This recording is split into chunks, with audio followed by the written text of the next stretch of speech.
Iran మీద America దాడుల తర్వాత అనూహ్యంగా ఏర్పడ్డ సంక్షోభంతో ప్రపంచ దేశాలన్నీ విలవిలాడుతుండగా భారత్ మాత్రం వ్యూహాత్మకంగా వ్యవహరించి ఈ కష్టాల నుంచి గట్టెక్కుతోంది. చమురు, గ్యాస్ సరఫరాల కోసం కొత్త మార్గాలను అన్వేషించడం ద్వారా సమస్యను అధిగమిస్తోంది. మన దేశానికి కావాల్సినంత ముడి చమురు, గ్యాస్ సరఫరా చేస్తామని రష్యా అభయహస్తమిచ్చింది. ఆ దేశం నుంచి మార్చి నెలలో చమురు దిగుమతుల్లో 90% వృద్ధి చెందాయి. ఇదే సమయంలో మరికొన్ని దేశాల నుంచి కూడా ముడి చమురు, గ్యాస్ కొనుగోలు కోసం భారత్ చేస్తున్న ప్రయత్నాలు ఫలించాయి. మన దేశానికి ఇది పెద్ద రిలీఫ్గా చెప్పొచ్చు.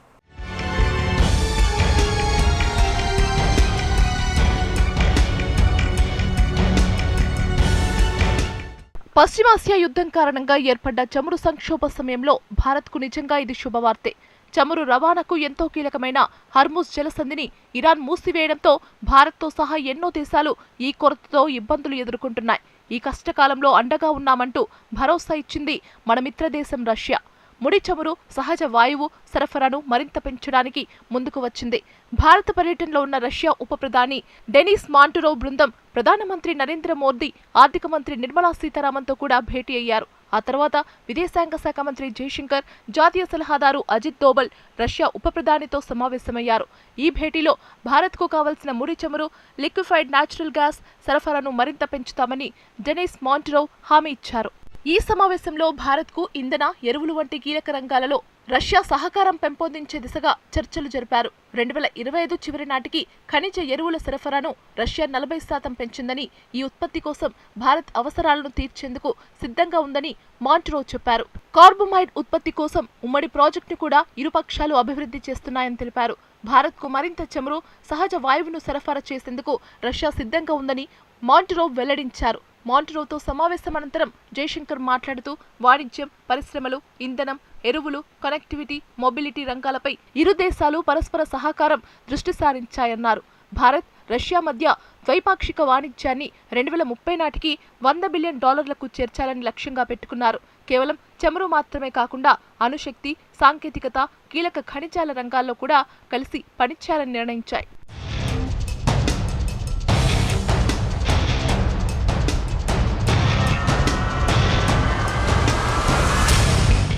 హర్ముజ్ను మూసివేయడం వల్ల కలిగిన అంతరాయం వల్ల మార్చిలో దేశంలో పెట్రోలియం, గ్యాస్ దిగుమతులు 40% పడిపోయాయి. దీంతో పాటు సహజ వాయువు రవాణా కూడా క్షీణించడంతో భారత్ ప్రత్యామ్నాయ వనరులపై ఆధారపడాల్సి వచ్చింది. అనంతరం రష్యా చమురును కొనుగోలు చేయడానికి అమెరికా అనుమతి ఇవ్వడంతో ఆ దేశం నుంచి దిగుమతులు ఒక్కసారిగా పెరిగాయి. అమెరికా ఆంక్షలు, మధ్యంతర వాణిజ్య ఒప్పందం నేపథ్యంలో ఈ ఏడాది ఫిబ్రవరిలో మాస్కో నుంచి చమురు దిగుమతులు తగ్గినప్పటికీ మార్చిలో గణనీయంగా పెరిగాయి. తాజా సంక్షోభం కారణంగా రష్యా నుంచి మొత్తం చమురు దిగుమతుల్లో 15% తగ్గుదల ఉన్నప్పటికీ ఫిబ్రవరితో పోలిస్తే మార్చి నెలలోని చమురు దిగుమతుల్లో 90% వృద్ధి చెందాయి. ఇరాన్, అంగోలా, గాబాన్, ఘనా, కాంగో దేశాలతో పాటు వెనిజువేలా నుంచి కూడా భారత్ చమురును దిగుమతి చేసుకుంది. దీంతో దేశంలో చమురు కొరత తగ్గే అవకాశం ఉంది.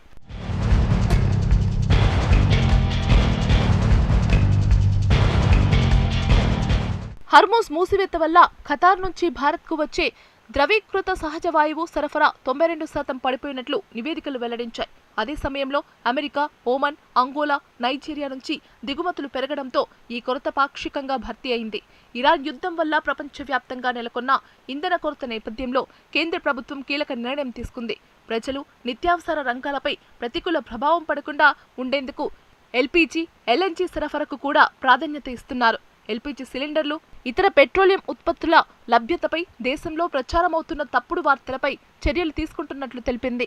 ఈ మేరకు అన్ని రాష్ట్రాల, కేంద్రపాలిత ప్రాంతాల ప్రధాన కార్యదర్శులకు పెట్రోలియం, సహజ వాయువుల మంత్రిత్వ శాఖ లేఖ రాసింది.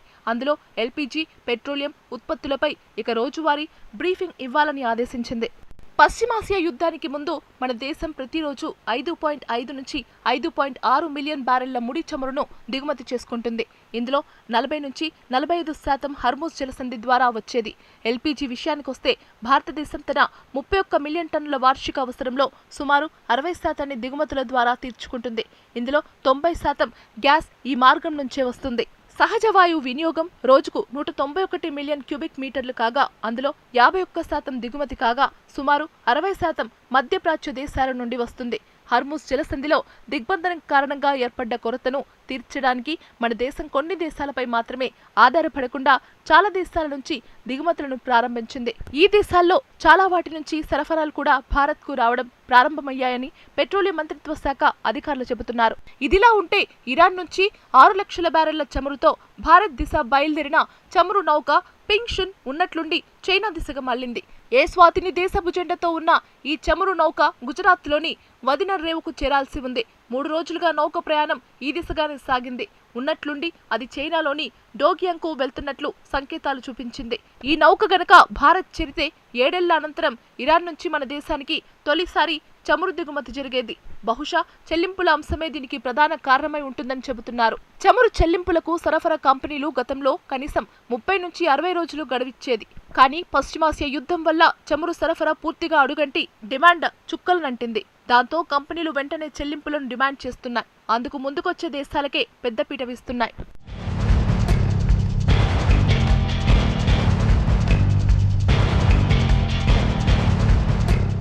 ఇరాన్ గతంలో మన దేశానికి ప్రధాన చమురు సరఫరాదారుగా ఉండేది. ఒకానొక సమయంలో మొత్తం చమురు దిగుమతుల్లో ఇరాన్ వాటా సుమారు 11.5% ఉండేది. 2018లో భారత్ రోజుకు సుమారు 5,18,000 బ్యారెళ్ల ఇరాన్ చమురును దిగుమతి చేసుకోగా మే 2019 నాటికి అది రోజుకు 2,68,000 బ్యారెళ్లకు తగ్గింది. ఆ తర్వాత ఇరాన్పై అమెరికా ఆంక్షల కారణంగా ఆ దేశం నుంచి చమురు దిగుమతులు పూర్తిగా తగ్గిపోయాయి. ప్రస్తుత చమురు సంక్షోభం నేపథ్యంలో చమురు ధరలు తగ్గిద్దామన్న ఉద్దేశంతో ఇరాన్ చమురు కొనుగోళ్లపై ఆంక్షలను అమెరికా తాత్కాలికంగా ఎత్తివేసింది. దీంతో 2019 తర్వాత మొదటిసారి ఇరాన్ నౌక భారత్ వైపు బయలుదేరినట్లు చెబుతున్నారు.